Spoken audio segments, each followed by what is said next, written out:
মানে ভবনটি দেখলেই রোগাক্রান্ত মনে হয় সেই ভবনটিতেই কাজ চালানো হচ্ছে। মাননীয় স্পিকার, আমাদের ব্রাহ্মণবাড়িয়া জেলার সরাইল উপজেলার 9টি ইউনিয়নে প্রায় 3.5 লক্ষ মানুষের জন্য একটি হাসপাতাল আছে যেটি মাত্র 50 শয্যা বিশিষ্ট, এবং সেই হাসপাতালটা নিজেই একটা রোগীর মতো, কারণ এখানে প্রয়োজনীয় সংখ্যক চিকিৎসক, কর্মচারী, চাহিদা মাফিক ওষুধ, অত্যাধুনিক যন্ত্রপাতি, এই সকল কিছুর সংকট বিদ্যমান।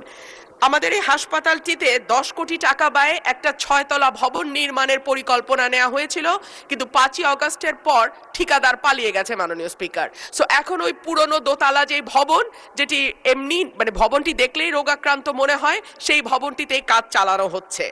জানা গেছে এই হাসপাতালে কনসালটেন্ট সহ চিকিৎসকদের 9টি, নার্সের 6টি, মেডিকেল টেকনোলজিস্টের 2টি, ফিল্ড স্টাফের 15টি, স্বাস্থ্য সহকারী 8টি এবং আদার্স 19টি, প্রেষণে থাকা পদ সহ 64টি পদ শূন্য রয়েছে।